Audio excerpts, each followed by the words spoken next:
അപ്പൊ ഗൈസ് ഇന്ന് നമ്മൾ ഫാമിലി എല്ലാവരും കൂട്ടി നമ്മൾ ഇന്ന് മൈസൂരിലേക്കാണ് ഗൈസ് പോകുന്നത്. അപ്പൊ നമ്മൾ ഈ വണ്ടിയിലാണ് നമ്മൾ പോകുന്നത്. നമ്മൾ തന്നെ വണ്ടിയാണ്. ഉള്ള പെട്ടിയും കുടിക്കുക എല്ലാം കയറ്റി വെച്ചിട്ടുണ്ട്. ഇല്ലാത്തൊന്നുമില്ല. അപ്പൊ ആ വണ്ടി എടുത്തിട്ടുണ്ട്. ഓക്കെ, അപ്പൊ നമ്മളിപ്പോ നേരെ പോകുന്നത് മൈസൂരിലല്ല, ഗുരുവായൂർ പോയിട്ടാണ് മൈസൂരിൽ പോകുന്നത്. അപ്പൊ വണ്ടിക്ക് ഡീസൽ അടിക്കാൻ വേണ്ടി പെട്രോൾ പമ്പ് ഇരുത്തിയിട്ടുണ്ട്. ഡീസലൊക്കെ പടയുന്ന കയറി പോകുന്നുണ്ട്. Full tank അടിക്കുവാണ്. ഓക്കെ,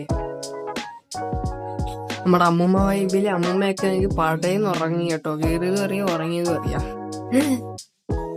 രാവിലത്തെ ഫുഡ് കഴിക്കാൻ നിർത്തി. നമ്മള് നേരെ ഗുരുവായൂര്, വയനാട്, മൈസൂർ, അപ്പൊ 3 പാർട്ടായിട്ട് നമ്മൾ ഇടുന്നതായിരിക്കും വീഡിയോ. ഒക്കെ, നമ്മള് പത്തനംതിട്ട അവിടെ ആയപ്പോ നമ്മള് കഴിക്കാൻ നിർത്തി. ആ വഴിയാണ് നമ്മൾ പോകുന്നത്. ഓക്കെ, ഇതിപ്പോ നമ്മള് രാവിലെ 6 മണിക്ക് ഇറങ്ങിയതാ. ഒരു വൈകിട്ട് 2:30 ആകുമ്പോ എത്തണം ഉച്ചക്ക്. അപ്പം ടോൾ എത്തിയിട്ടുണ്ട്. അപ്പൊ ടോളി ഒരു അരമണിക്കൂർ കൊണ്ട് കിടന്നു. അവസാനം നമ്മള് ടോളി പൈസയും കൊടുത്തിട്ട് നമ്മള് തിരിച്ചിട്ടുണ്ട്. ഓക്കെ, ഗുരുവായൂർ കുറേയിടത്ത് റൂംസ് ഉണ്ട്, പക്ഷെ അവിടെ നിന്ന് റൂം നമുക്ക് കിട്ടുന്നില്ല. അപ്പോൾ ഒരിടത്ത് നമ്മൾ റൂം ഒപ്പിച്ചു. ഇതാണ് ഗൈസ് റൂം. ഇന്നത്തെ ചെന്ന് ഫ്രഷായി നമ്മൾ കാർണവർ ലുക്ക് ഇറങ്ങിയിട്ടുണ്ട് ഗൈസ്. ഇന്നെന്തായാലും ഗുരുവായൂർ വലിയ ആളൊന്നുമില്ല, സുഖമായിട്ട് പോയി തൊഴാനൊക്കെ പറ്റി. നിങ്ങൾ വർക്ക് ഡേയ്സ് മാക്സിമം പോയി നോക്കും. ഓക്കെ, വലിയ ആള് കാണത്തില്ല.